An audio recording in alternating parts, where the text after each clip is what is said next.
हर महीने की शुरुआत में कई नियमों में बदलाव देखने को मिलता है।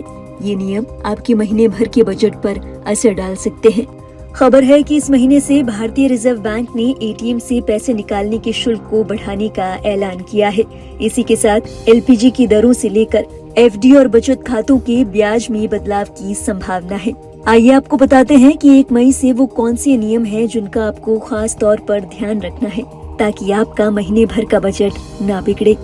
सबसे पहले बात कर लेते हैं रेलवे टिकट बुकिंग से जुड़े नए नियम के बारे में। रेलवे 1 मई से टिकट बुकिंग को लेकर नया नियम लागू करने जा रहा है। इस नए नियम के तहत अब स्लीपर और एसी कोच में वेटिंग टिकट मान्य नहीं होगी। वेटिंग टिकट पर आप केवल जनरल कोच में ही यात्रा कर सकते हैं। इसी के साथ टिकट बुकिंग का समय भी 120 दिन से घटाकर 60 दिन कर दिया गया है। इसके अलावा किराया और रिफंड शुल्क भी बढ़ने की संभावना है। दूसरा बड़ा बदलाव है एफडी और बचत खातों के ब्याज से जुड़ा। खबर है कि इस महीने से होने वाले बदलावों में एफडी और बचत खातों की ब्याज दरें भी शामिल हो सकती है। गौरतलब है, आरबीआई ने पिछले महीने द्विमासिक मौद्रिक नीति समीक्षा बैठक में रेपो दरों को घटाने का ऐलान किया था। इसके बाद बैंक लगातार अपनी ब्याज दरों में इस कटौती को समायोजित कर रहे हैं। कर्ज, जमा और बचत खाते तीनों खातों पर ब्याज दरें घटाई जा रही हैं। कुछ बैंक अब भी कटौती कर सकते हैं।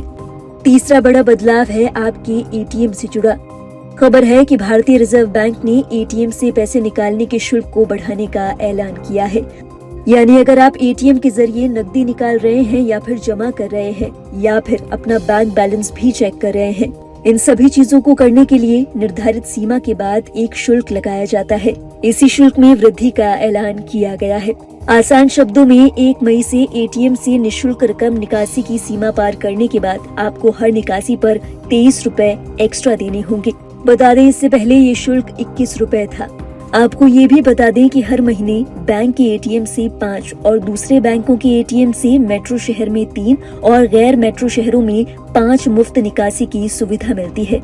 बताया जा रहा है कि शुल्क में ये बढ़ोतरी एटीएम चलाने की लागत बढ़ने के कारण की गई है। चौथा बदलाव है प्रवाह पोर्टल से बैंकों के काम को लेकर। खबर है कि अब प्रवाह पोर्टल से बैंकों का काम आसान हो जाएगा। दरअसल भारतीय रिजर्व बैंक ने स्पष्ट निर्देश दिए हैं कि 1 मई से सभी बैंकों, वित्तीय कंपनियों और अन्य विनियमित संस्थाओं को प्राधिकरण, लाइसेंस और अनुमोदन के लिए कोई भी आवेदन जमा कराने के लिए प्रवाह पोर्टल का उपयोग करना होगा। पोर्टल में उपलब्ध आवेदन पत्रों का उपयोग करके नियामक प्राधिकरण, लाइसेंस और अनुमोदन के लिए आवेदन प्रस्तुत करने के लिए प्रवाह का उपयोग किया जाएगा। पांचवा बदलाव है कुछ ग्रामीण बैंकों का विलय। खबर है कि 11 राज्यों में क्षेत्रीय ग्रामीण बैंकों का विलय होने जा रहा है। 1 मई से एक राज्य एक क्षेत्रीय ग्रामीण बैंक की नीति लागू होने जा रही है। इससे बैंकों की कार्यक्षमता बढ़ेगी और ग्राहकों को बेहतर सुविधाएं भी मुहैया कराई जाएगी। इस विलय योजना में आंध्र प्रदेश, उत्तर प्रदेश, पश्चिम बंगाल, बिहार, गुजरात, जम्मू कश्मीर, कर्नाटक, मध्य प्रदेश, महाराष्ट्र, ओडिशा और राजस्थान शामिल हैं। अब बात करते हैं छठे और सबसे जरूरी बदलाव की, और वो है एलपीजी की कीमतों में बदलाव। हर महीने की पहली तारीख की तरह आज भी एलपीजी के रेट अपडेट होने की संभावना है। याद दिला दें, अप्रैल के महीने में सरकार ने 14 किलो वाले एलपीजी सिलेंडर की कीमत 50 रुपए बढ़ा दी थी। ये बढ़ोतरी लगभग 1 साल के बाद हुई थी।